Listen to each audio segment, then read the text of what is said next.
Bonjour à tous. Chers téléspectateurs, téléspectatrices, très heureuse de vous retrouver sur Métafrontières. Bienvenue dans Métafrontières. Notre nouvelle Méta TV sur le Web 3, les NFT, la blockchain et les métavers. Aujourd'hui nous avons décidé de nous pencher sur un secteur qui va être impacté de plein fouet par le métavers, le secteur bancaire. Le Web 3, souvent considéré comme la prochaine étape de l'évolution d'Internet, représente une rupture majeure dans la façon dont nous interagissons avec les technologies numériques. En mettant l'accent sur la décentralisation, la transparence et l'accessibilité, le Web 3 promet de révolutionner diverses industries, et le secteur bancaire ne fait pas exception. Au cours de cette émission, nous examinerons comment le Web 3 et ses technologies sous-jacentes, telles que la blockchain et les crypto-monnaies, sont en train de remodeler le paysage financier mondial. Nous aborderons les défis et les opportunités que ces innovations représentent pour les banques traditionnelles et les institutions financières, ainsi que pour les nouvelles entreprises fintech qui cherchent à tirer parti de ces avancées. Enfin, nous explorerons comment le secteur bancaire peut embrasser le potentiel du Web 3 pour offrir des services financiers plus efficaces, inclusifs et axés sur le client, tout en s'adaptant aux nouvelles réalités du marché et en relevant les défis de la transformation numérique. Rejoignez-nous pour cette discussion captivante avec nos invités experts et préparez-vous à plonger dans le futur du secteur bancaire à l'ère du Web 3. Restez à l'écoute. Merci de nous suivre si nombreux. Aztec et ses équipes Web 3. Commençons par la première courbe d'adoption du Web 3 par les banques. D'abord, il y a les applications décentralisées, DApp. Les applications décentralisées, DApp, sont des programmes qui fonctionnent sur un réseau décentralisé, comme la blockchain. Les DApps peuvent offrir des services similaires à ceux des applications centralisées, mais sans le contrôle d'une seule entité. Exemple concret, MakerDAO est un exemple de DApp qui permet aux utilisateurs de créer et de gérer des prêts en crypto-monnaie. Les utilisateurs peuvent emprunter ou prêter des fonds sans passer par une banque traditionnelle, ce qui réduit les coûts et les délais de transaction. Poursuivons par les smart contracts et leur impact sur les services bancaires. Les smart contracts sont des contrats programmables qui s'exécutent automatiquement lorsqu'un ensemble de conditions prédéfinies est rempli. Ils peuvent simplifier et automatiser de nombreux processus bancaires, tels que la vérification des transactions, le règlement des paiements et la gestion des prêts. Exemple concret, Axie Infinity est un jeu basé sur la blockchain Ethereum qui utilise des smart contracts pour gérer les transactions entre les joueurs. Les smart contracts permettent de créer un marché décentralisé pour l'achat et la vente d'objets de jeu uniques, appelé Axie. Les banques pourraient adopter des smart contracts similaires pour faciliter les échanges d'actifs ou les transferts d'argent. Terminons par les nouvelles formes de financement, ICO, IO, STO. Les nouvelles formes de financement, telles que les Initial Coin Offering, ICO, les Initial Exchange Offering, IO, et les Security Token Offering, STO, offrent aux entreprises la possibilité de lever des fonds en émettant des tokens numériques. Ces méthodes de financement peuvent offrir plus de flexibilité et d'accessibilité que les méthodes traditionnelles, telles que les introductions en bourse, IPO. Exemple concret, en 2017, Filecoin a mené une ICO réussie, levant plus de 257 millions de dollars pour financer le développement de son réseau de stockage décentralisé basé sur la blockchain. Les banques pourraient s'impliquer dans ces nouvelles formes de financement en aidant les entreprises à structurer et à lancer leurs ICO, IO ou STO, ou en offrant des services de garde et d'échange pour les tokens émis. Continuons notre chemin par la tokenisation des actifs. Nous allons nous focaliser sur les nouveaux marchés et opportunités pour les banques. L'émergence du métavé et de la tokenisation des actifs crée de nouvelles opportunités pour les banques, telles que l'accès à de nouveaux marchés et la possibilité de développer de nouveaux services financiers. Exemple concret, Decentraland est un métavé basé sur la blockchain Ethereum où les utilisateurs peuvent acheter, vendre et développer des terrains virtuels sous forme de NFT.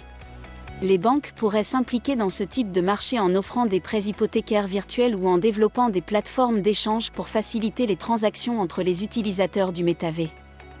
En résumé, le métavé et la tokenisation des actifs ouvrent de nouvelles perspectives pour les banques, qui doivent s'adapter et innover pour tirer parti des opportunités offertes par ces technologies émergentes.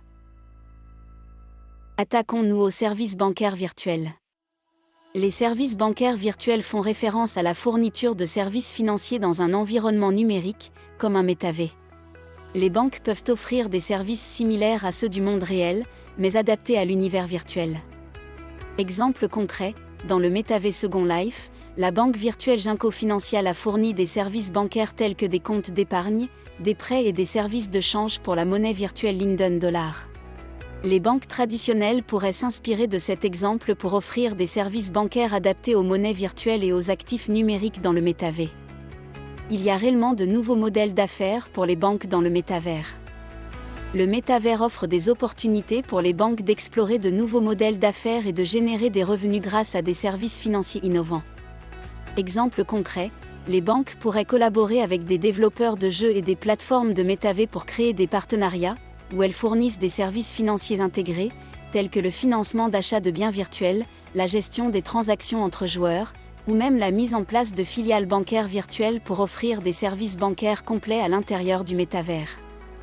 Ne pas oublier le point de la cybersécurité et la protection des données dans le métavers. La sécurité des données et la protection de la vie privée des utilisateurs sont des préoccupations majeures dans le métavers, surtout lorsque des transactions financières sont impliquées. Les banques doivent mettre en place des mesures pour assurer la sécurité et la confidentialité des données de leurs clients dans ces environnements numériques.